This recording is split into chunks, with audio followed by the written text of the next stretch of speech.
5월이 되시기를 바랍니다. 어느 가정의 이야기입니다. 남편의 얼굴에 수심이 가득하고 있습니다. 얼굴이 구겨진 채 도저히 펴지질 않는 거예요.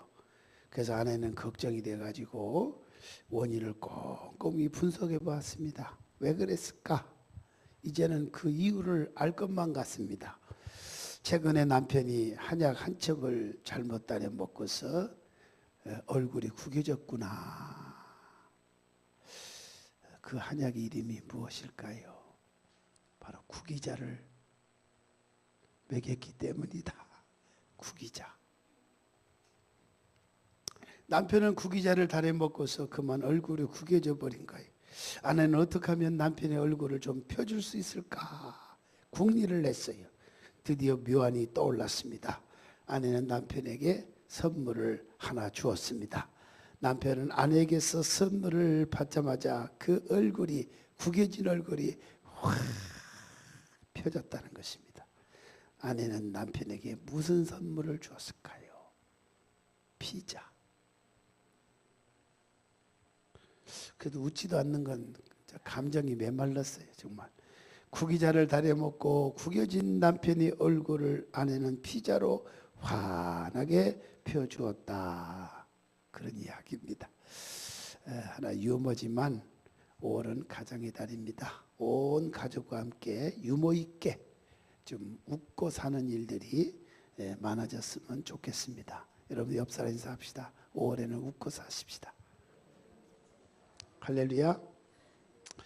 아비들아 너희 자녀를 노엽게 하지 말라. 오직 주의 교훈과 훈계로 양육하라. 오늘 본문의 말씀이 어떤 집에 대학 입시에 떨어지고 재수 또 삼수 거쳐서 장수에 들어간 아들이 하나 있었어요. 아이가 집에 와서 공부를 합니다. 그러면 온 집안 식구들이 막 긴장을 합니다. 말 한마디 하는 것도 조심스럽습니다. 왜냐하면 상처가 되고 지장을 초래할까 봐. 미끄러진다, 떨어진다 이런 말은 입에도 담지 않습니다. 밥을 먹는데 젓가락이 뚝 떨어지니까 아이고 젓가락이 땅에 붙었네.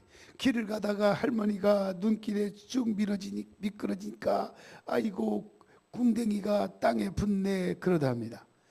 가정의 자녀를 양육하다 보면 좀 뭔가 좀 짐스럽지 않은 가정이 누가 있으며 걱정 염려 없는 가정이 이 세상에 어디 있겠습니까?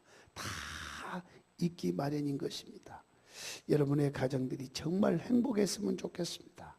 오늘 어린이 주일입니다. 하나님께서 각 가정에 주신 그 자녀들을 지혜로 어떻게 양육할 것인지 오늘 이 말씀을 통해서 저와 여러분들이 하나님의 지혜를 구하시기를 바랍니다. 어린이 하면 머릿속에 떠오르는 그림 하나 있죠. 88 서울올림픽 개막식 때 뭐죠? 이 굴렁쇠를 돌리던 아이가 떠오르죠. 아이. 지금 많이 컸겠죠. 지구촌에 있는 모든 사람들이 그 광경을 볼 때 가슴의 진한 감동을 받은 그림이었다고 합니다.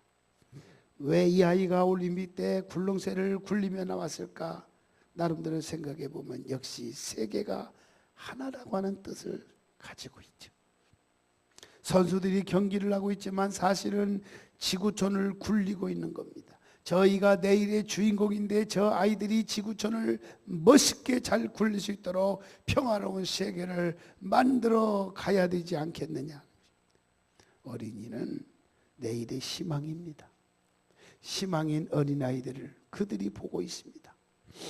많은 사람들이 굴렁쇠를 굴리는 이 아이의 그림을 올림픽 정신을 가장 잘 표현한 그림이었다. 이렇게 평가를 하고 있는 것입니다. 과연 지구촌은 자라는 세대에게 희망이 되고 있습니까? 죄송한 말이지만 일본은 희망이 보이지 않는 일에 대해서 저는 안타깝게 생각합니다. 아베 총리를 비롯해서 정치인들이 진실하지 못하고 거짓말로 자녀들을 교육하고 있어요. 젊은이들에게 왜곡된 교육을 시키고 있어요. 독도는 우리 땅이다 시작해서 일본의 만행을 저질렀던 그 모든 일들을 다 오히려 자기들이 안 한 것처럼 떠넘기고, 신사참배가 뭡니까 여러분? 굴욕을 치렀고 고통과 아픔을 주고 병 들어가고 저주받을 짓을 했던 사람들이 안치진 그곳에 그들을 향해서 잘했다고 박수치는 참배가 아닙니까? 전 세계가 주목하고 있어요. 그런 교육들을 젊은이들에게 일본은 정부가 가르치고 있으니 거기에 대해서 저는 일본이 앞으로 미래가 어떻게 될까? 나는 그런 마음을 가지고 불쌍하게 생각이 되어집니다. 일본 땅에도 빨리 그리스도의 계절이 찾아오기를 저는 소망합니다. 오늘 우리 사이, 우리 가정은 모두 우리 자녀들에게 가진 행복한 꿈을 주고 있는 건지, 미국의 통계입니다마는 우리도 금방 영향을 받고 조금 있으면 우리 통계가 되더라고요. 8초마다 한 명 청소년들이 자퇴를 합니다. 26초마다 한 명 청소년들이 가출을 한다고 합니다. 47초마다 한 명의 유아들을 버려지고 있다는 것입니다. 7분마다 한 명 마약 문제로 청소년이 체포되고 있습니다.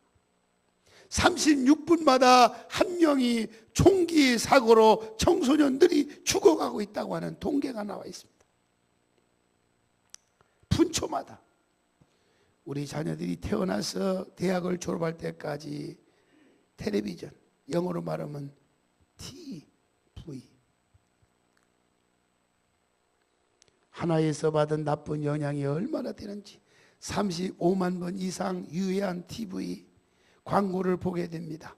5만 번 이상 사기 사건 소식을 듣게 되고 그걸 보고 자랍니다. 3만 번 이상 강간 사건 소식을 듣고 보게 됩니다. 2만 번 이상 살인 사건 소식을 듣고 보게 된다는 사실이죠.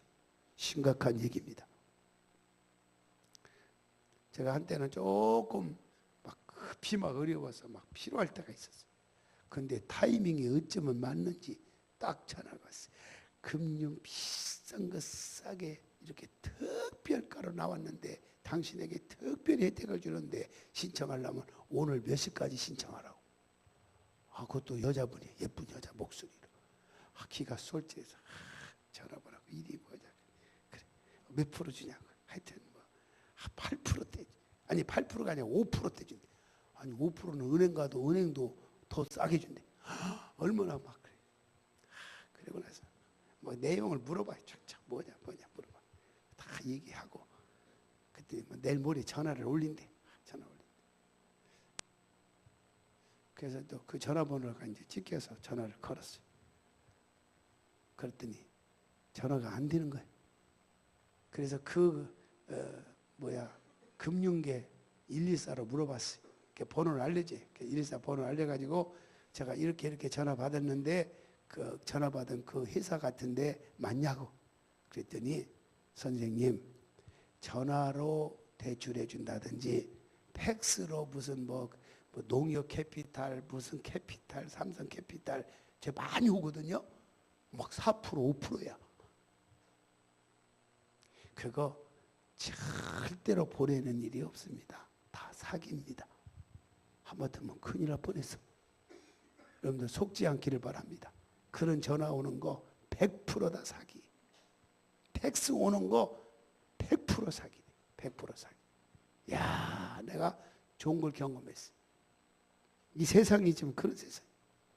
이 텔레비전 영향이 얼마나 큰지. 아이들에게 영어 알파벳 T자 다음에 뭐냐? 라고 물어보면 T자 다음에 뭐가 정상이에요? U자가 아니에요. V라고 그럽니다, 애들이. TV에 중독돼 있어요. TV에 중독. 자기도 모르게 아주 그냥 습관이 돼버린 거예요. 오늘은 가정의 달이자 어린이 주일입니다. 자녀 주일입니다. 100년 전만 하더라도 어린이라고 하는 아름다운 말이 없었습니다. 그 당시에는 어린 것, 소와 이런 정도였어요. 심지어는 애새끼가, 그래서 애새끼라고 불렀어요. 일방적인 통칭이 애새끼예요. 애새끼 잘 있냐? 1921년 일본 유학생 소파 크리스찬, 하나님의 자녀 방정환 선생님이 어리신이라는 이름을 즐겨서 어린이라고 부르기 시작을 했습니다. 1922년 어린이날을 제정한 것을 선언했습니다. 방정환 선생님이 90년 전 일본 제국주의 시대에 이런 운동을 했듯이 2000년 전 사도 바울은 로마 제국의 시대에 어린이를 향한 놀라운 선언을 하고 있는데, 에베소 6장 4절입니다. 뭡니까? 자녀들아, 너희 자녀를 노엽게 하지 말고 오직 주의 교훈과 훈계로 양육하라. 아멘. 이 말을 하게 된 사회적인 배경이 있어요. 이 말씀은 로마 시대에 주어진 말씀이에요. 로마 시민권자는 자기 자녀에게 절대적인 소유권이 있었습니다. 자녀를 버릴 수도 있었고 심지어는 노예로 팔 수도 있었습니다. 노예로 파는 건 지금도 북한 땅에는 지금 자식을 인신매매로 팔고 있죠. 자녀 교육이라고 하는 명분 아래 막 무참해도 채찍짓을 할 수 있습니다. 바로 이때 성경은 혁명적인 선언을 합니다. 아비들아, 너의 자녀를 제발 노엽게 하지 말고 로마 법률이 아니라 주님의 교훈으로 양육하라. 너의 법이나 전통이 아니라 주님의 훈계로 양육하라. 여기에 동의하면 아멘 하십시오. 그 다음에 아비들아, 이 중요한 거예요. 아비들아. 오늘 본문 첫 마디 아비들아, 여기 시작하죠. 일방적으로 자녀 양육은 어머니들의 몫으로 생각했습니다. 집안에 무슨 문제라도 생기면 당신은 집안에서 애 하나 제대로 가르치지 못하느냐? 도대체 뭐야? 뭐 이렇게 아주 추궁받았어요. 아빠들이 소리 지르면 막 엄마들은 뭐 기가 죽습니다. 기가 죽어요. 기침도 함부로 못합니다. 어머니들이 자녀들과 더 많은 시간을 함께하고 더 깊은 관심을 가질 수 있는 환경인 것은 사실이기 때문에 그렇습니다. 그러나 성경은 자녀 문제를 말씀하고 있을 때에 구약이든 또 신약이든 애비들아 그런 말씀이 없어요. 뭐라고 있어요? 모든 성경은 아비들아 그렇게 부르요. 아버지가 되고 아버지라고 불려진 이것은 복된 일입니다. 이것은 신비한 일입니다. 그래서 오늘 설교 제목이 내 자녀를 뭐하라? 양육하라. 여러분 자녀를 양육하시기 바랍니다. 이게 중요한 말씀이에요. 얼마나 당연한 얘기예요. 자녀를 양육하지 않는 부모가 누가 있겠으며 양육하되 잘 양육하고 싶지 않은 부모는 어디 있겠냐 그 말이에요. 아침이면 그저 일어나라, 배가 고프면 밥을 먹어라, 이보다 더 싱거운 말이야. 응? 어딨어요? 그런데 성경 우리에게 내 자녀를 양육하라. 자녀를 양육할 어버이들이 자녀들을 무너뜨리고 있기 때문에 세워줘야 할 어버이들이 자녀를 너무너무 막 상처를 주고 아프게 하고 있다는 사실입니다. 아프게 하고 있다는 사실. 막 함부로 대하는 거, 자식이 함부로 대.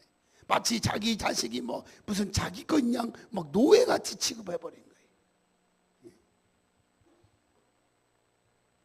사랑하신 여러분, 자식을 낳았다고 해서 다 아버지가 되고 자식을 낳았다고 해서 다 결코 어머니가 되는 것은 결코 아닙니다. 아비들아 부르시는 하나님 앞에 겸손히 고개를 숙여서 아버지의 마음을 달라고 기도하는 복된 귀한 아침이 되기를 바랍니다. 그 다음에 중요한 것은 어떻게 자녀를 양육할까? 노엽게 하지 말라는 겁니다. 본문에 노엽게 하지 말라. 노엽게 키운 자식은 사회적으로 성공할 수도 있겠지만 성공한 그 사회적으로 성공한 자녀들을 보면 대체적으로 공통점이 있다고 통계가 나와 있습니다. 얼굴이 박질한 아이. 다른과 사람과 대인관계가 원만하지 못해 기피증에 빠지는 걸 봅니다. 성공이 뭡니까? 직장, 좋은 직장 들어가서 돈 많이 버는 게 그것만이 성공입니까? 아닙니다. 얼굴이 박질 못해. 나는 그걸 보면서 깜짝 놀랐어요. 아, 그것도 맞는 말이구나. 중요한 것은 간단합니다. 주동사는 뭐예요? 양육하라는 말이에요. 양육의 원칙 세 가지. 첫째, 자식을 노엽게 하지 말고 잘 양육하라. 둘째, 주의 교훈으로 양육하라. 셋째, 오직 주의 훈계로 양육하라. 이 세 가지입니다. 오늘 여러분 이 세 가지 꼭 기억하시기 바랍니다. 그중 첫 번째는 노엽게 하지 않으면서 자녀를 양육해야 돼요. 자녀를 너무 노엽게 하지 마세요. 충격적인 언어, 충격적인 표현 하지 말라 그 말이에요. 한 가정사역연구소가 자녀를 노엽게 하는 아버지 유형을 잘못된 마치 운전 비유에 설명한 적이 있습니다. 첫째는 과속형. 여러분 과속하지 마세요. 대개 운전사고 나는 원인 중에 하나가 과속하는 겁니다. 과속이 습관되면 안 돼. 세게 달린다고 운전 되게 얼마나 잘하는지 모른다. 큰일 납니다. 운전 잘하는 것은요, 탄 사람의 마음, 탄 사람이 편안한 것이 운전 잘하는 거예요. 이해가요? 제가 운전할 때 편안합니까? 타봤어야지. 과속형. 자식에 대해 지나친 요구를 하는 부모들 밑에서 자식들은 상처를 받고 살아가게 됩니다. 자식들이 자기 연령에 맞게 생각하고 자기 연령에 맞고 자기 눈높이에 맞춰서 살아갈 수 있도록 그렇게 함께 기뻐할 수 있어야 됩니다. 부모의 눈높이에 맞춰서 생각하고 판단하고 말을 건네면 안 된다 그 말이에요. 손이 맞다고 가면 아이들이 막 결국은 뭐예요? 몸에 그냥 뭐예요? 군대 가면 지금은 그런 게 별로 없다고 하는데 우리 때는 그랬어요. 밤만 되면 그냥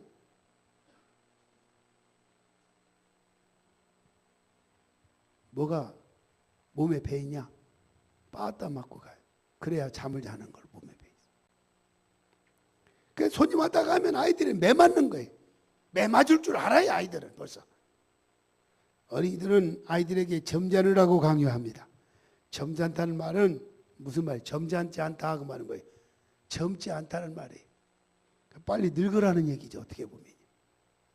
부모의 기대치가 너무 높을 때에 자식의 모든 것이 못마땅하게 보입니다. 이런 부모들 때문에 자식들이 노염 속에 빠져들게 되는 것입니다. 그 다음에 음주 운전형입니다. 부모의 기분과 부모의 감정에 따라서 자식을 양육하는 부모들, 이런 부모들 밑에서 자식은 많은 상처를 받고요. 자식들에게 꾸중을 하고 훈계를 하다가 감정이 막 폭발해버리는 그런 부모가 있어요. 사랑에 잘 되라고 막 하는 게 아니라 막 감정을 다스리지 못해요. 감정을 조절할 수가 없는 거예요. 안 되는 거예요. 폭발해버린 부모. 자식과 대화하다가 감정을 조절할 수 없으면 대화와 막 꾸중을 막 하게 되는데, 그런 때는요, 안 되겠구나 하고서 꾸중은 뒤로 밀어버려요. 미룰 수 있는 결단이 필요해. 나중에 해야겠구나. 그 다음에 끼어들기 형이 있어요. 자기들이 스스로 문제를 해결할 수 있도록 좀 끼어들지 말고 기다려줄 수 있어야 돼요. 아멘. 기다려줄 수 있어야 돼요. 그럼에도 불구하고 성급한 부모들 때문에 자식들은 상처에 빠져 살게 됩니다. 우리 세대들이 사람들 가운데 가난하게 살다가 그저 밥술이나 먹고 살아가면 자녀를 낳아서 막 과보하게 되죠. 과보홍형 부모들, 끼어들기 형 부모들이 있어요. 바람직한 일이 아닙니다. 정상적인 인생 운전을 할 수 있도록 도와줘야 돼요. 끼어들게 하지면 안 돼요. 빨리 갈 것 같지만 빨라봤자 5분이. 자칫 잘못하면 세상 말로 황천길로 간다, 그렇게 표현하잖아요. 황천길로 가는 게 낫겠어요? 안 껴들고 가만 질서대로 가는 게 좋겠어요? 뺑소니 형이 있어요. 방임형 부모들. 자식이 사고를 치는지, 음란 사이트에 접촉이 되었는지, 신앙생활을 잘하고 있는지 무관심한 부모들, 문제가 있습니다. 때로는 도와주고 격려하고 칭찬해 주어야 함에도 불구하고 아무런 책임을 지려고 하지 않는 부모들 때문에 자식들은 노여움을 안고 살게 되는 것입니다. 그 다음에 초보자 운전자 있어요. 초보 운전. 자녀들의 능력 부족을 문제 삼아서 막 노여움을 삼. 부족한 걸 어쩌란 말이에요. 1 더하기 1은 2다 라는 걸 모르는 아이에게 왜 모르느냐고 추궁하면 어쩌라는 얘기예요. 어쩌라는 얘기예요. ABCD, EFG라는 걸 모르는 아이에게 F 다음에는 뭐냐라고 막 추궁하고 몸살을 앓게 닥달이 하면 어떡하디겠냐 이거예요. 그걸 받아들이는 아이가 얼마나 힘들겠어요. 얼마나 상처를 받겠어요. 운동 경기에서 아이가 최선을 다해서 뛰었습니다. 열심히 뛰었습니다. 뛰는 아이가 상 받기 싫어하는 아이가 어디 있어요? 근데 꼴등했어요. 최선을 다했는데 꼴등했어요. 이 아이는 꾸중을 들을 아이가 아닙니다. 마땅히 칭찬해 줘야 될 아이입니다. 아멘. 왜? 최선을 다했기 때문에. 자식이 가진 능력껏 최선을 다해서 공부했는데 성적이 그 모양이냐? 이렇게 말하면 안 돼요. 격려받아야 할 아이지 결코 꾸중들어야 할 아이는 결코 아닙니다. 옆사 인사합시다. 자녀들 성적 탓하지 맙시다. 최선을 다했느냐 안 했느냐 요것은 나무랄 수도 있어요. 도로에서 경쟁하는 아슬아슬한 운전자처럼 자식을 남과 비교하다가 아이들을 망가뜨리는 부모들이 있어요. 이런 부모들 아래서 자식들은 노여움을 안고 살아가게 되어지는 것입니다. 아이가 아빠에게 친구 아빠는 회사 사장인데 아빠는 뭐야? 친구는 아빠는 에쿠스 타고 다니는데 우리 아빠는 티쿠도 없어. 그러면 부모의 마음이 어떻겠어요? 자식이 그러면 되겠어요? 안 되겠어요? 근데 왜 부모는 자식에게 왜 그 이상을 요구하냐 그 말이에요. 부모도 아니면 안 되면서. 비교하지 마세요. 남 자식 비교하지 마세요. 비교는 큰 상처를 주게 되는 것입니다.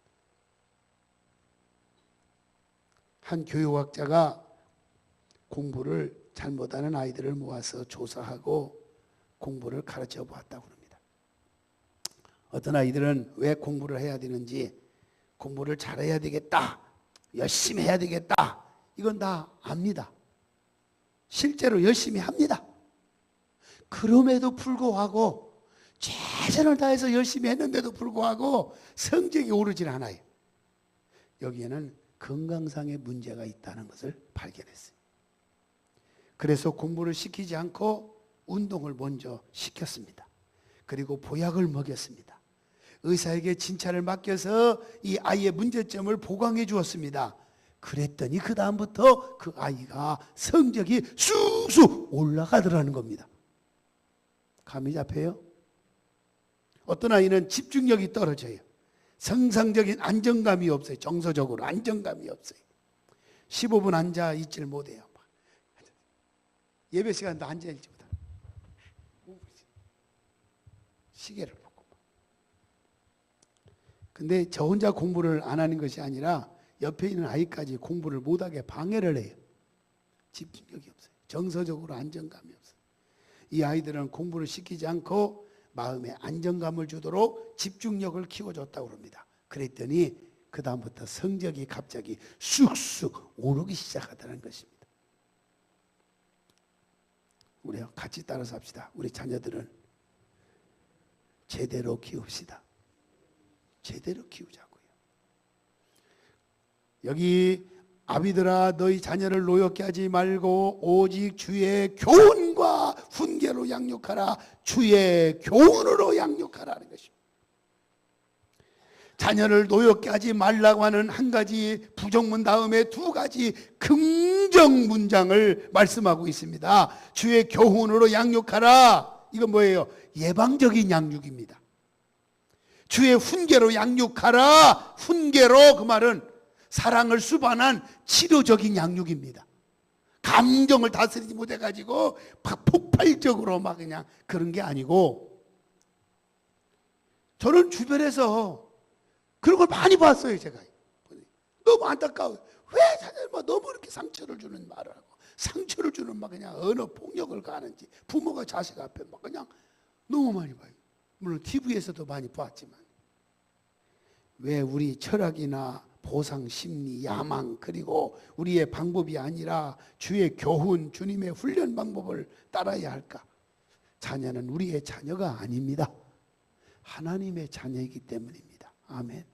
너는 사랑받을 자녀야. 너는 하나님의 자녀야. 너는 하나님 앞에 보배로운 존재야. 아멘.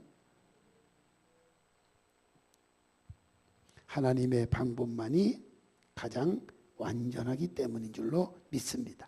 하나님만이 이 아이가 왜 이 땅에 태어난 것임을 알고 계십니다. 지금 이 아이의 문제점이 무엇인지 알고 계십니다. 이 아이의 장점이 무엇인지 하나님은 알고 계시기 때문에 그렇습니다. 이 아이가 앞으로 어떤 일들이 될 것인지 하나님은 너무 잘 알고 있기 때문에 그렇습니다. 그래서 하나님의 원리를 따라서, 하나님의 방법을 따라서 양육하라. 하나님이 주신 지침을 따라 훈련하라. 그 말은 주의 교훈이라는 말이에요. 주의 교훈은 주님의 지침을 따라서 훈련시키라는 겁니다. 주의 교훈은 무엇이냐? 묵상하던 한 어머니가 있었어요. 아버지가 없이 자라나는 아들을 바라볼 때마다 어떻게 내가 저 아이를 주님의 뜻대로, 주님의 비전과 주님의 목적대로 맞게끔 양육할 것인가 고민하면서 그 아이를 위해서 기도를 많이 하는 한 어머니가 계셨습니다. 그 아이의 이름은 록펠러라고 하는 이름입니다. 제가 많이 했죠. 10가지 주의 교훈 지침을 만들어서 이 아이에게 양육하기 시작했습니다.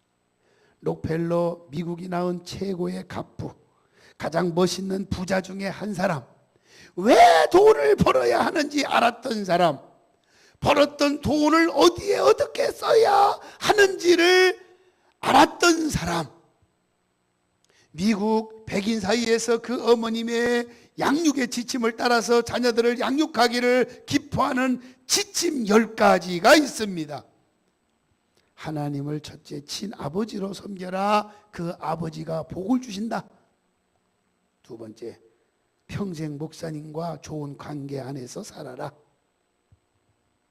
셋째는 주일 예배는 항상 본교회에서 드려라. 넷째는 항상 11조 주머니를 준비하고 먼저 그것을 채워라. 다섯 번째는 아무도 원수를 맺지 말도록 하라. 여섯 번째, 아침에 내가 세운 목표와 비전을 위해서 기도하라.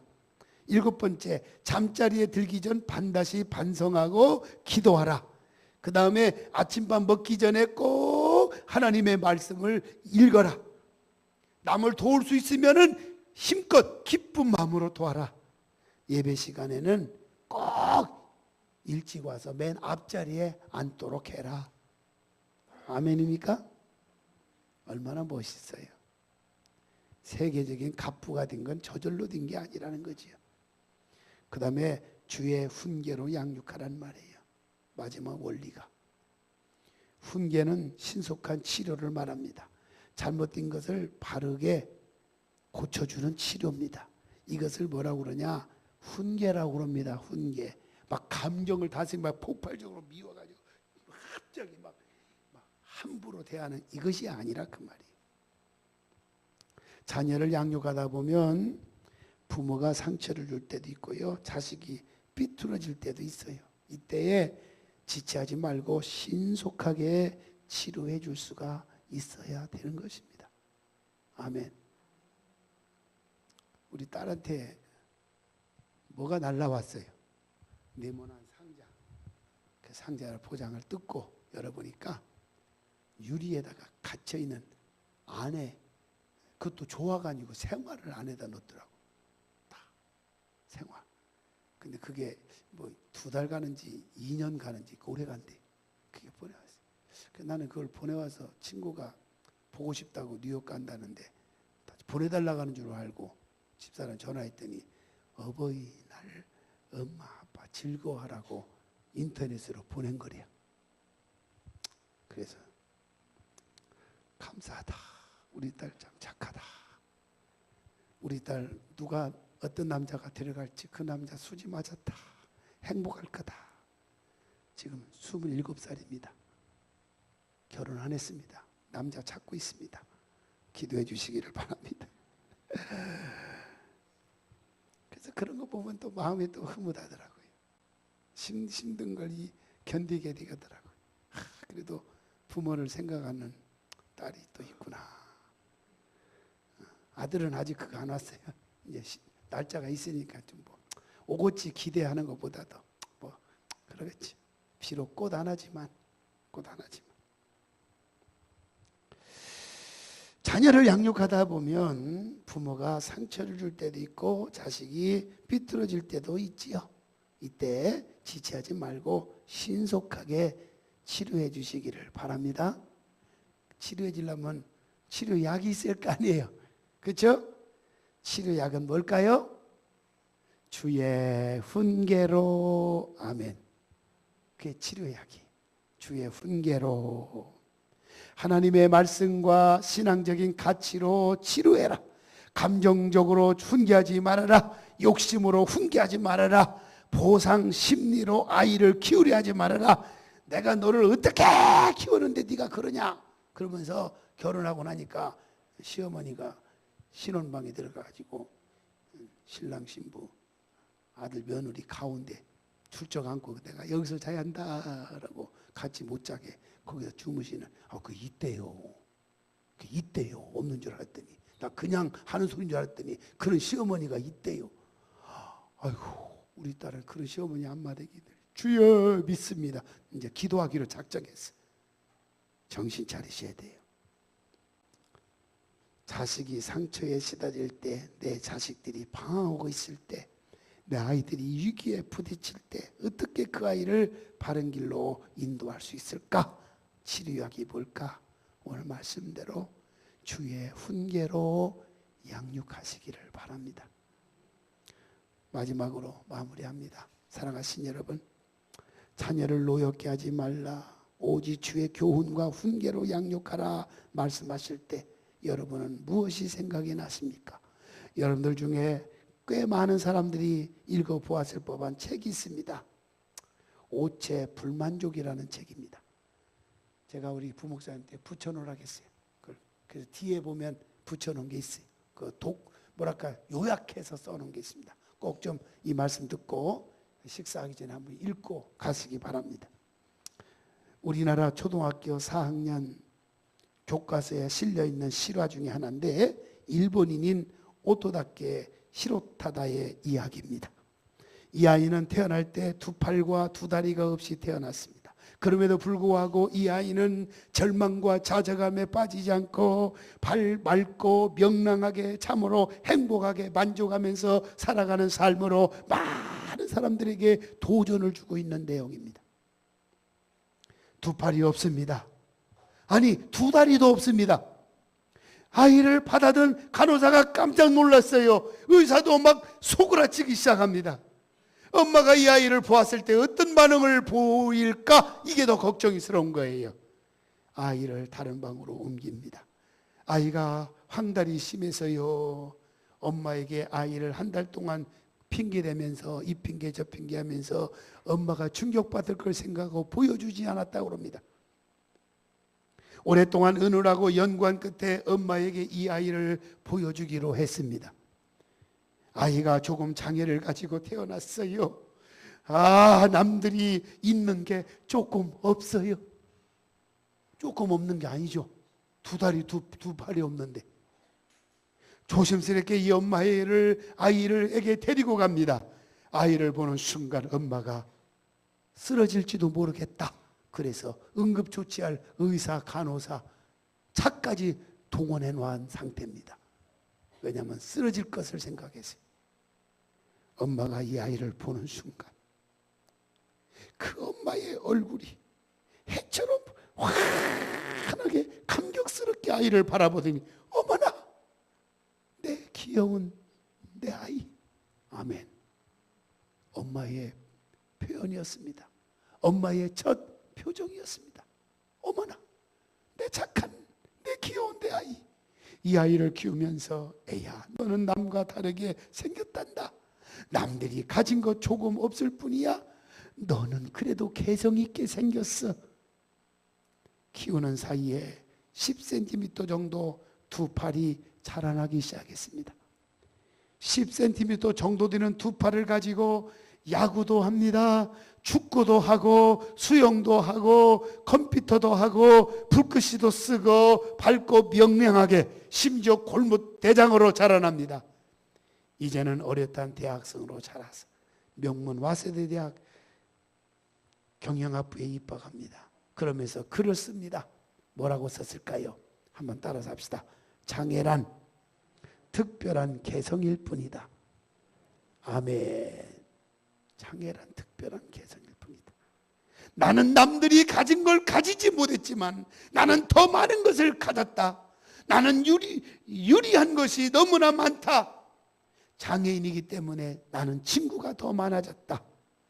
이런 건강한 부모가 되어서 건강하게 자녀를 양육하시기를 주의 이름으로 축원합니다. 기도하겠습니다. 걸어가시고 자비로우신 아버지, 어린이 주일을 맞이했습니다. 자녀 주일을 맞이했습니다.